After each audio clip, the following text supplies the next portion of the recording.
ఎన్నికల కోడ్ అమలులో ఉన్న సమయంలో హెచ్సియు విద్యార్థులతో కలిసి సీఎం రేవంత్ రెడ్డి ఫుట్బాల్ ఆడారు. అయితే ఈ సమయంలో ఇండియా అని పేరు రాసి ఉన్న టీ-షర్ట్ ధరించడంపై BRS social media convener Srishanth Twitter వేదికగా అభ్యంతరం వ్యక్తం చేశారు.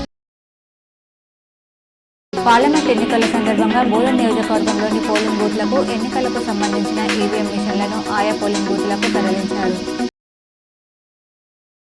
లోక్సభ ఎన్నికల సందర్భంగా పోలింగ్ బూత్ల వద్ద ట్రాఫిక్ దారి మళ్లింపు చేపట్టామని పోలీస్ కమిషనర్ కల్మేశ్వర్ వెల్లడించారు. ఆర్మూర్ పట్టణంలోని పెరికిట్ చౌరస్తా నుంచి Perkit market classic function hall housing board నుంచి విరాట్ నగర్ వరకు ఏసీబీ బసవరెడ్డి, సిఐ రవికుమార్ ఆధ్వర్యంలో పోలీస్ కవాతు నిర్వహించారు.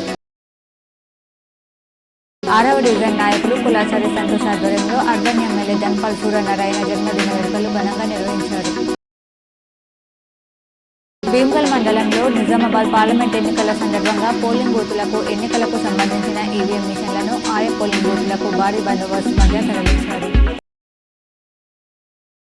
ఆర్మూర్ డివిజన్ వ్యాప్తంగా ప్రతి గ్రామాలలో ఎలాంటి అవాంఛనీయాల ఘటనలు జరగకుండా ప్రశాంతకరమైన వాతావరణంలో ఎన్నికలు నిర్వహించేందుకు కసరత్తు చేస్తున్నామని ఆర్మూర్ ఏసీపీ బసవరెడ్డి అన్నారు.